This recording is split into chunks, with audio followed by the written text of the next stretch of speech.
Welcome to the EXP Group, one of the leading providers of business training solutions. Please enjoy this presentation and visit us on the web at www.theexpgroup.com for more information. Hello and welcome back again to the EXP Group and our ACCA Paper P3 learning videos. Now we're on page 44 of our Express Notes and we're just wrapping up a few final points here in the notes.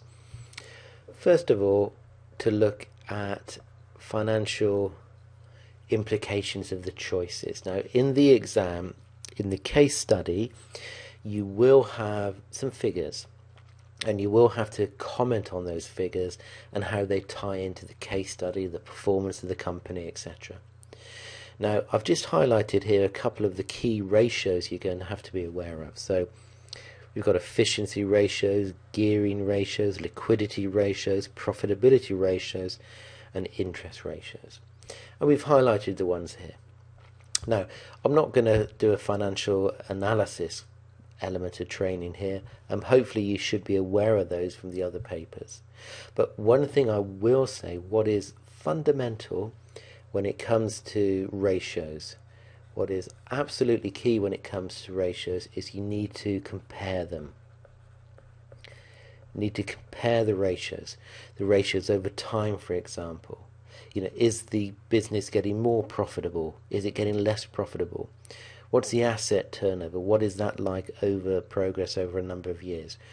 Don't just look at any of these ratios in isolation, as in isolation they don't mean anything. We need to be comparing them with their competitors or over time. Final part then that I'm going to look at now is just a small sundry topic under people of leadership. Now, as you're probably aware, there are various theories on leadership, but at the moment we are just classifying them under two complementary groups. So we have the traditional approach and the contemporary approach. The traditional approach is based around what is known as trait theories. Now, trait theories, trait is another word for characteristic, and that is saying that certain leaders have trait theories, which they have certain characteristics that you would find within leaders. Inspirational, understanding, knowledgeable, can make decisions. All of these are certain characteristics which create a good leader. The second category, we have contemporary. Now this group involves transactional leaders who, as the notes say, focus on systems and processes, and transformational leaders.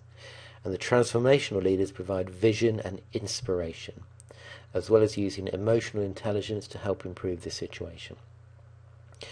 Okay, thank you very much for listening through this course. We've now finished through the Express Notes, and what we will do with tomorrow's video lectures, we will start to look through some examples and some questions so you get a feel for how you should be approaching the questions. Okay, thank you very much for listening and good luck with everything.